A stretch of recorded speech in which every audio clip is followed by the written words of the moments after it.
તેમાં જે ક્રીમ વાપરવામાં આવે છે તેની કરવામાં આવે તો અહીંયા પણ એ જ પ્રકારેનું ઘી છે જે સામે આપણે જ્યાં રેડ કરી તે જગ્યા ઉપર જોવા મળતું હતું તે જ પ્રકારેનું ઘી અહીંયા પણ જોવા મળી રહ્યું છે અને તેમાંથી પણ તેઓ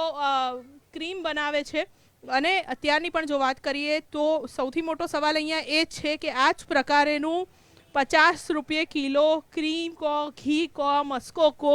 તે અહીંયાથી બનાવવામાં આવતો હોય છે અને તે વેચાણ કરવામાં આવતું હોય છે એટલે જ પ્રકારની સ્થિતિ અને તે જ પ્રકારનું મિક્સિંગ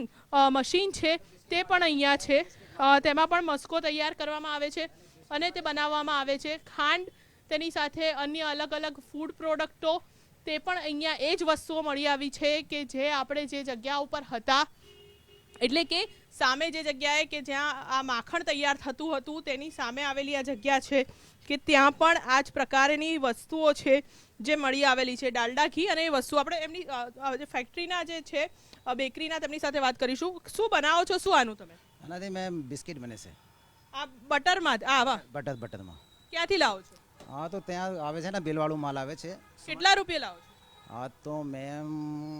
1670 અને 2000 રૂપિયાની આસપાસ આવે છે 2000 રૂપિયાનું કેટલું 14 કિલો 14 કિલો આવી જ રીતે રાખો છો ખુલ્લું ગંદુ ખુલ્લું નથી મેડમ આ તો વાપર્યું છે એટલા માટે ખુલ્લું છે નહીં તો પહેલાં પેકી હોય જો તમે જોઈ શકો છો આ પેલું પેકિંગ છે ગંદુ છે પણ એ જ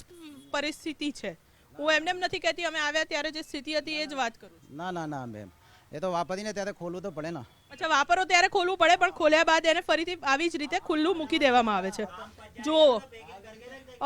એટલે સવાલ એ જ છે કે અહીંયા પણ એ જ પ્રકારનું ઘી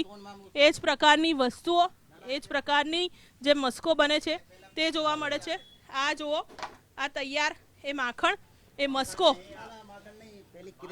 શું છે આ એના જેવા આ શું છે આ શું છે ઘીથી બને છે ઘી અને ખાંડ અચ્છા પણ છે શું આને શું કહેવાય એના ક્રીમ રોલ આ ક્રીમ રોલનું ક્રીમ છે યસ યસ ઘીમાંથી જ બને છે હા સ્પેશિયલ પ્રોફેશનલ ઘી આવે છે ને એમાં બને છે આ જુઓ આ ઘીની સાથે જ હું ફરીથી કેમેરામેનને કહીશ કે ઘી ઉપર આ જે ક્રીમ બનેલું છે ને એની ઉપર એકવાર નજર કરે આ જુઓ ઉપર કાળું એટલે ખરાબ થઈ ગયેલી છે વસ્તુઓ તેની સાથે આ જોઈ લો આ શું છે આ આપણા ઘરે જ્યારે આ પ્રકારની વસ્તુઓ બનતી હોય ને તો આપણે કોઈ ખાઈએ પણ નહીં આ જોઈ લો આ શું છે એટલે સવાલ અહીંયા એ જ છે આ જ પ્રકારેનું હલકી ગુણવત્તાનું માખણ અલગ અલગ વસ્તુઓમાં વપરાય છે અમદાવાદીઓ તેને શોખથી ખાય છે માખણ હોય કે ક્રીમ હોય વસ્તુ એ જ છે અહીંયા પણ એ જ પ્રકારની પરિસ્થિતિ છે